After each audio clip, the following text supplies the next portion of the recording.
መጀመሪያ አንቺን ላኩ ከዛ ደግሞ ትንሿ ልጅ ላኩ ንገርህ ይሄ ልጅ ጠፋችኝ እሺ ምንም አይነት ነገር በቃ ከነሱ የልጃቸው ልጅ ደግሞ እሱ ችግሩ ቡዳ በልቶት ነው በእኛ ክፍለ ሀገር በጣም ሰው የሚበላም ነገር ስላለ የዛን ጊዜ አሞት እንኳን ሰው ነው በቃ እነ ቻይና ምናምን መታው ነው እንጀራ አምጥተውልን በሸራ ውስጥ ስንኖር ምን አለኝ ልጄ ይሄ ልጄ ጠፋችኝ ትኸደመኝ ልጅ ሆነ ነገር ተሰጠኝ ልጅ ሞተችኝ እኔም ሞታለሁ አልኳት አንቺ አትሞችም እሺ አሳድጊ እሺ ሰጠች አለኝ ሰጠኝ ትንሽ ነበረች አሳደኳት ትንሽ ነበረች ብታይ ይሄ ችግሬ ብታይ ሽንታቸው ካመለጣቸው ቤት ላይ ነው ደግሞ እኛ ስናነሳቸው የሆነ አቅም ያንሳቸዋል በቃ በዛ ሰዓት በቃሽ ብዙ ማውራት አይጠበቅብሽም ለማንኛውም በቂ ነው ያወራሽው ነገር ከልጅነት ጀምሮ ናንቺም እንግዲህ አያቶችሽ የመጣሽው አሁን እነኚህ የምትነግሪን ነገር ሁሉ የሰማሻቸው ናቸው ምክንያቱም ካደግሽ በኋላ እንግዲህ ከ13 ዓመት በ13 ዓመት ነው ስራ የገባሽው የሰው ቤት እዛም ብዙ ጊዜ በሰራተኝነት ገብቶ የመስራቱ ልምድ እንዴት ነው የደረሰብሽ ነገር አለ አዎ ተፊት ልጅ ታለች ነው ልጅ እያለች አዎ ልጅ ታለች አዎ ይሄ አኪም ቤት ወሰድኳት በጣም ተጨነቅኩ አሳደኳት እሷ አሳደኳት አይ ጥሩ ነው ዞሮ አሁን ሁለተኛ ልጅ እንግዲህ ተልከውሎታል ማለት ነው ግን እንዴት ነው ሲቀበሉ ዝም ብሎ ይቀበላሉ እንደው አብሮ መቸጋገር ራሱን የቻለ ነው እንግዲህ ባለቤቱ አይንቀሳቀስም አዎ የደረሰብኝ ነገር አለ የደረሰብኝ ነገር ሁለታችን እየሰራን እያለ ዘመድ ቤት ነበር ያስገቡን በ13 ዓመቴ ሙቅ ውሃ እኔ ህፃን የ7 ወር ህፃን ይዤ ሙቅ ውሃ ላይ ደፋችብኝ ጎንደር ናትና የዛን ጊዜ እኔ አላወኩም ነበር ልጁን አስተኝቼ ስመጣ ልክ ላስተኛው እንደዚህ ጎንበስ ስል ሙቅ ውሃ ላይ እግሬ ላይ ደፋችብኝ እሷም አለች እንግዲህ በልጅነት የተላከች አንድም በሌላ ምክንያት ግን ደግሞ አሁን ሁለተኛ ልጅ ሲልኩ እንደዚህ ዝም ብሎ ተቀበሉ ለእርሶ ሸክማ አይሆንም ምን መሰለህ እሷ እናት አሁንና ገበያ ትሄዳለች ሁሉም ትሄዳለች እሷ አይ እናቷ የዛለችዋ አባቷም በቃ ምንም የለውም ይሄ ልጁ ለለምዬ ያረቃታለሁ አሉ ትንሿ ልጅ ትንሽ አመማት ነበር አኪም ቤት ወስዷ ታጣ አለኝ በቃ እኔ ንውሰድ ለምሌ አሳድግ አኪም ቤት ወስዳታለሁ አልኳ መጣኋት እሱም በሲድ በቃ አሁን እኔ የተረዳሁት ነገር ተመስገን የርሶ አቅም ጭንቅላት ወር ደግሞ ፍቅሮት ከነሱ በልቷል እንደዚህ አይነት ነገር እንዳይመጣ ብዬ ያው በጣም ደምቼ ቆስዬ ለእግዚአብሔር መጥቼ እየነገርኩት እግዚአብሔርን በውስጡ ደብቆ አስቀምጦ የተሻለ ነገር እንዲያደርግልኝ የተሻለ ነገር ኑሮ እንዲኖረኝ እፈልጋለሁ ተስፋዬም ሰው ተስፋ አይቆርጥም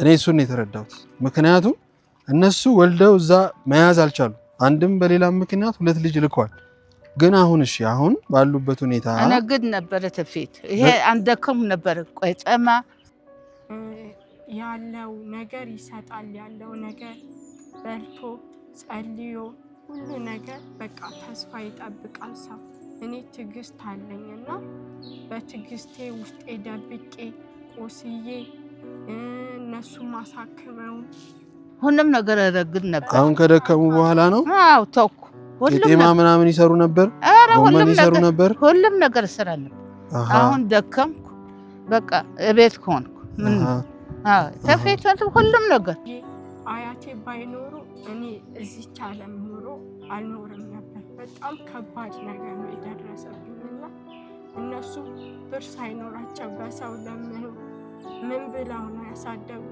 ያሳከሙንም እነሱ ናቸው እነሱ ባይኖሩ እንዲሁም ከዚህ በፊት ቆስዬ ቤተሰቦቼ ምን ይላሉ ደሞዝ አልደረሰም ወይ ይላሉ። ገና ምን ሆንሽ፣ ምን ጎደለብሽ፣ ምን አነሰብሽ ብለው ሳይጠይቁ ምንም አይነት ነገር ሳይጠይቁ ደሞዝ ገንዘብ ትልኪላቸዋለች? አዎ ገንዘብ ከኔ ነበር የሚቀበሉ። እንቱ በቤት ነው። አሁን ሰው እሺ፣ እርሷን ለስራ እንግዲህ ስራ እንበለው እርሶ ወደ ለመጠየቅ ሲወጡ ወደ ቤተክርስቲያን አካባቢ ሲሄዱ ማን ነው የሚንከባከባቸው? ማን ይከባከባል? ተመጣሁ ነው በቃ ሽንቱ አሸናው እሄዳለሁ ቤተክርስቲያን እሳለም። አሁን ታንቆየም እመጣለሁ። ሌላ ምሰሪው ስራ አለ? ሌላ ምሰራው ስራ የለም። ስራ የለም። ሌላ ምሰራው ስራ የለም። እናትሽ ሃይላንድ እየለቀመች እኔን የምታግዘኝ እሷ ናት ብለውኛል። አዎ እኔ ከአያቴ ጋር ነው ያደግኩት። እነሱ ናቸው ያሳደጉኝ። እናቴ እንደወለደችኝ ይቺ ልጅ ትተርፋለች አተርፍም እያሉ ሰው ይወቅሳቸው ነበር። በዛ ሰዓት ነው እናቴ ይቺ አተርፍም እያሏት እየወቀሷት ሲወቅሷት አልቻለችም እና እናት ናትና መልሳ ወደ የአባቴ እናት ጋር ወደ እነሱ አቀብላ ሰጠቻቸው። ይኸው አሳድጉ ሰው አትድንም። ልጅ ሆነሽ ህመምተኛ ነበርሽ? እኔ ወደዚህ ስትመጪ ስትላኪ ስለዚህ ጤነኛ አይደለማ ወደ እህትሽ የመጣሽው ታመሽ ነበር። አሁን ቆየሁ። አሁን በዚህ ይሸናል በቃ እዛው ላይ አዎ ምሪያ አድልግጹ። ስለዚህ እርሶ እስኪመለሱ ድረስ የሚንከባከብም የለም ማለት እንደው እሺ፣ በመንግስት ደረጃ እንግዲህ የእርዳታ ነገር ተደርጎላቸዋል እና መቄዶንያ ምናምን የመግባት እድል አላገኙም? ምኑ የማስገባት አይቻልም? እሳቸውም ቢያሉ ላለመለየት ምኑ አይ ከእርሶ እንዲነጠል አልፈለጉም? ተማን ባለቤቴ አዎ አይፈልጉም መነጠል? አንፈልግም እሱማ እንዲነጠል አይፈልጉም። አዎ ምን አለ አሁን መቄዶንያ እኮ ቢገባ ጥሩ እንክብካቤ እኮ ያገኛል። ራሱ ስንት ሰብ አለኝ ነበር እምቢ አልኩ። ከሞትኩ አብሬ ልሙት ነው በቃ። የሚገርም ፍቅር ነው እናቴ። ስለዚህ ጤነኛ አይደለማ ወደ እህትሽ የመጣሽው? ታመሽ ነበር? ታምሜ ነበር። እነሱ ያንን ነገር መውጣት ስለማይችሉ ወደ እህትሽ አመጡሽ? አዎ ሲወቁሳቸው እሷ መዳን አትችልም እያሉ ሰው ጎረቤት የክፍለ ሀገር ሰው በጣም ጨካኝና አረመኔ ነው። እንደዚህ በቃ ሰውን የሰው ስጋ ለመብላት ነው እንጂ እንደዚህ እንከፋፈል ምን እንበል እንተባበር የሚል ሰው አንድም ሰው የለም። የሰውን ስጋ በቃ በቡዳ አይነት በልተውን ራሴን በጣም ህፃን እያለሁ አሞኝ ነው ወደዚህ ወደ እነሱ አስተላልፈው የሰጧቸው። አሞኝም ነው። በዛ ሰዓት ልጅቷ ስትፈለግ አልተገኘችም። በዛ ሰዓት በዛ እሷን ለመፈለግ ሲሄዱ እነሱ አውጥተው ለሷ ሰጥቷት ወደዚህ ወደ አዲስ አበባ አቅፈውን አዝለውን ወደዚህ አዲስ አበባ መጡ። ስለዚህ እዚህ ከመጣሽ በኋላ ነው አሁን ያለሽን ነገር ያገኘሽው ማለት ነው፣ መዳኑ ነው። አሁን እንዴት ነው ያለሽ ጤና? አሁን ጤናዬ በጣም ደህና ነኝ። አይነሳም ህመሙ? ምንም ነገር ህመሙ አይነሳም። እንደው እግዚአብሔር እድሜ ይስጣችሁ። እንግዲህ ፍቅራቸውን ማየት ይሆናል እግዚአብሔር ደግሞ ደስ የምትሰኙበት ቀን የደስታ ቀን ይስጣችሁ። እግዚአብሔር የተሻለ ቀን አለው፣ የተሻለ ሰዓት ሰከንድም አለውና ታሪካችሁን ቀይሮ ደግሞ የበለጠ ደስተኛ እንዲሆኑን። እኔ ፍቅራችሁ በጣም አስቀናኝ። የምር የእውነት እንደዚህ አይነት ፍቅር የለም እማ በዚህ ጊዜ። ኧረ በስላሴ እንደዚህ የለም እንደዚህ አይነት ፍቅር፣ እንደዚህ መከራ፣ እንደዚህ ስቃይ፣ እንደዚህ እየለመነ እንደዚህ ኧረ እኔ ምን በጎደለኝ እንደው ዘና ብዬ አልኖርም እንደው አላገባም የሚል ትውልድ እኮ ነው ያለው። እና እርስዎ ለዚህ ትውልድ ምን ይመክራሉ? እንደው እናቴ ፍቅርና ትዳር እንዴት ነው የሚያዘው? ባለቤት ጥሩ ተሆነ ራሴ አይደለም ጥሩ ባይሆን አሁን የእርስዎ አይነት መከራ ውስጥ ሆኖ ትዳር በሚስት መሆን ልክ ነው? ምን አለ ጥሎ መሄድ ቢቻል? ኧረ ምን መጣብኝ፣ እግዚአብሔር አይወርድማ። አሃ ስለዚህ ለእግዚአብሔር በጣም እንግዲህ ካለው ቃል ኪዳን ማለት የእግዚአብሔር ቃል ኪዳን ነው። አዎ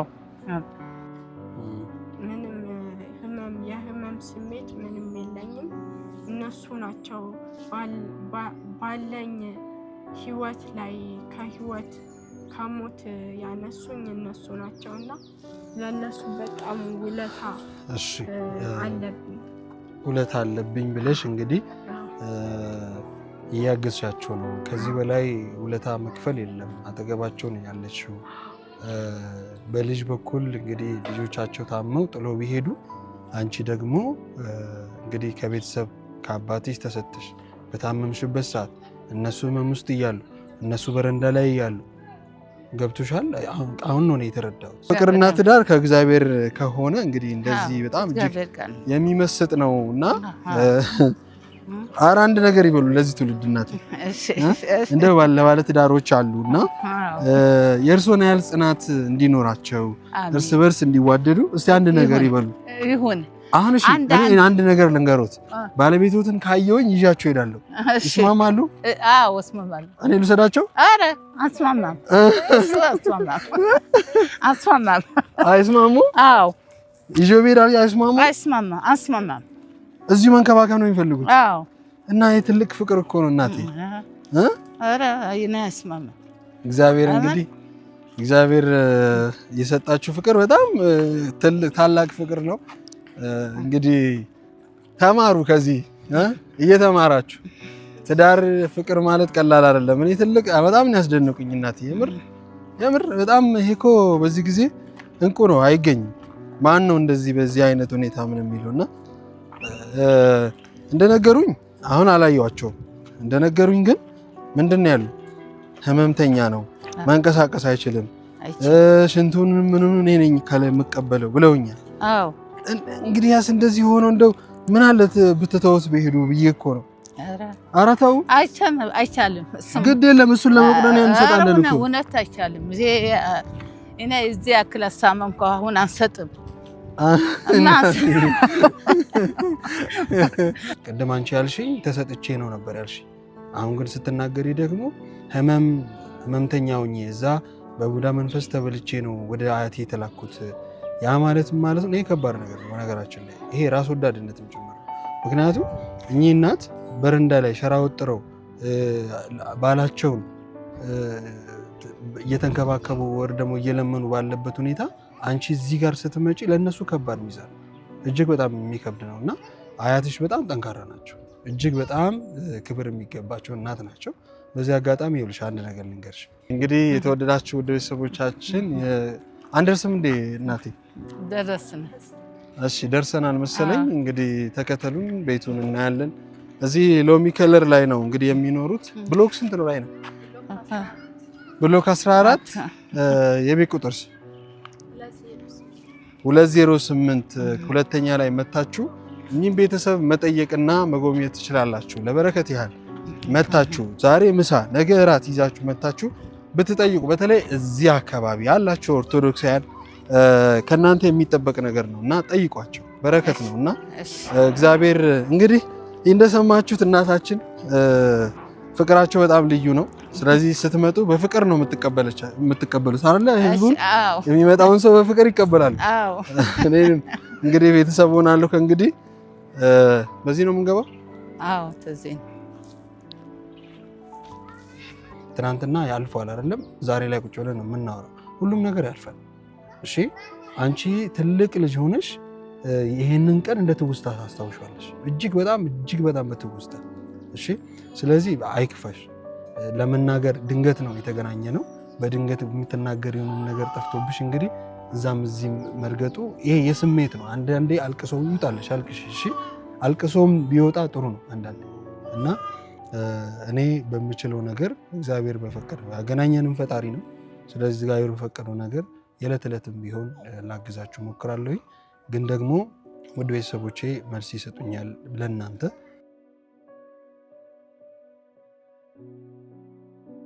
ደርሰናል። ሁለተኛ ላይ ነው። እዚህ ብሎክ 14 ሎሚ ከለር ላይ ነው የሚኖሩትና እናታችን እንግዲህ እዚህ እየኖሩ ነው እዛ እየሄዱ ጊዜውትን እንግዲህ የሚያሳልፉት ማለት ነው። ስላገኘሁት ደስ ብሎኛል። እግዚአብሔር በምክንያት ነው ያገናኘን። ስለመጣም ደስ ብሎኛል። እግዚአብሔር ይስጣችሁ። አዎ እኔ በመንገድ ነው አገኘሁኝ። እግዚአብሔር ይስጣችሁ። አሜን። አዎ እድሜ ይስጣችሁ። ዛሬ እንግዲህ ምሳ ማን ነው የሚሰራልን? እኔ ነኝ የምችለው ወጪው። ቅን ምሳ ዋናው ነገሩ ምንድነው? የሰው ልጅ በቅንነት ምሳውን አብሮ እንዲበላ እንዲተጋገዝ። ሸገር ዳቦ አረ ዛሬ ዳቦ አይደለም የሚበላው፣ እኔ ነኝ በቃ እኔ ነኝ ዛሬ በቃ ጥሩ ምሳ ነው የምንበላው። ዛሬ ጥሩ ምሳ ይበላል። ሂጄ እሷ በእንቅልፏ አነሳታል። ሸገር ዳቦ መጣው ቁርስ ምሳዬ ምንም ባያደርግልሽ እንኳን ሲደብርሽ ሲከፋሽ መተሹ የምታወሪ ሰው ያስፈልጋልና ስለዚህ እንዳትከፊ፣ እሺ እንዳትከፊ። ሁሉም ነገር ያልፋል። እንግዲህ የተገኘውን ነገር አንዳንዴ ሳይበላም አንዳንዴ እየተካፈለም ለምሳና ለቁርስ ነው እንግዲህ ህይወታቸውን እየመሩ ያሉት ውድ ቤተሰቦቻችን።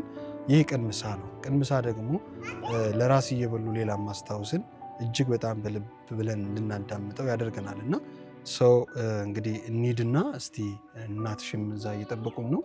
ሄደን ደግሞ ቤታቸውን እናያለን። ቤታችሁ ውስጥ ያለውን ነገር ደግሞ በተለይ ደግሞ አያትሽን ወንድ አያት ነው አይደል የሚባለው? ብዙ ጊዜ ዝምድና ሰንሰለት እኔ ማነው ስያሜያቸው ስለሚጠፋብኝ ነው። ለማንኛውም እንግዲህ አያት ነው፣ ወንድ አያትሽ ነው ዞሮ የሚባለው። ስለዚህ ሄደን እናያቸዋለን። አይዞሽ እሺ። ህመምሽ ማውራት ከፈለግሽ አውሪ። ዛሬ ምሳ እኔ ነኝ የምችለው። እሺ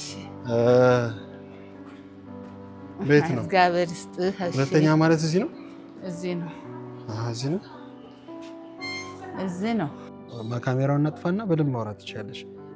ችግር የለውም ይውጣልሽ ምናምን። እና ባጭሩ ጠቅለል ሳደርገው ውድ ቤተሰቦቻችን ዛሬ መንገድ ላይ ያገኘናት እናታችን ብዙ ጊዜ 1 2 3 ቀን እዚህ አካባቢ ስመጣ ብቻቸውን ገንጠል ብለው ከሚለምኑት ወንድም ማነው አባት እናት ወይ ደግሞ ከሚለምኑት ወገኖቻችን ገንጠል ብለው የሚለምኑ እጅግ በጣም የሚያሳዝኑ እናት ናቸው። እና ዛሬም ስመጣ አገኘኋቸው በድንገት። እና እዚህ አካባቢ ላይ ብዙም የሚመጣ ሰው የለም። ዛሬ እንግዲህ ቤተክርስቲያኑ ላይም ቀን ነው፣ 6 ሰዓት 5 ሰዓት ወር 6 ሰዓት አካባቢ ነው። በዚህ ሰዓት እንግዲህ ማንም ሰው እዚህ አካባቢ ላይ አይመጣም። ግን ደግሞ እሳቸው ቁጭ ብለው እየጠበቁ ነበረ። ስጠይቃቸው እንደሰማችሁት እንግዲህ የመለሱልንን ሰምታችኋል። እና የተወደዳችሁና የተከበራችሁ ውድ ቤተሰቦቻችን እናከብራችኋለን፣ እንወዳችኋለን። በያላችሁበት ዓለም ዳርቻ ሁሉ ሰላምና ፍቅር ጤንነትን እመኝላችኋለሁ። ይህ ቅን ምሳ ነው። በቅንነት በአንድነት ተባብረን ሁላችንም ከፍ የምንልበት ፕሮግራማችን ነው እና ሁላችሁም በቅን ምሳ ፕሮግራማችን እንግዲህ እኔ የህመም ስሜት ምንም የለኝም። እነሱ ናቸው ባለኝ ህይወት ላይ ከሞት ያነሱኝ እነሱ ናቸው እና ለእነሱ በጣም ውለታ አለብኝ ብለሽ እንግዲህ እያገዝሻቸው ነው። ከዚህ በላይ ውለታ መክፈል የለም። አጠገባቸው ነው ያለችው። በልጅ በኩል እንግዲህ ልጆቻቸው ታመው ጥሎ ቢሄዱ አንቺ ደግሞ እንግዲህ ከቤተሰብ ከአባትሽ ተሰጥተሽ በታመምሽበት ሰዓት እነሱ ህመም ውስጥ እያሉ እነሱ በረንዳ ላይ እያሉ ገብቶሻል። አሁን ነው የተረዳሁት። 9 አካባቢ ያላችሁ ኦርቶዶክሲያን ቤታቸው ድረስ እየመጣችሁ ምግብ እየቋጠራችሁ እንድትጠይቋቸው ተከተሉ። ቤቱን አሳያችኋለሁ። እንሂድ።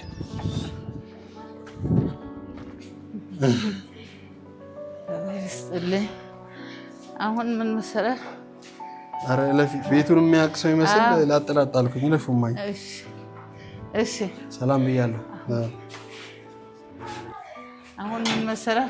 ገባ ጨለሟል አባት ዋና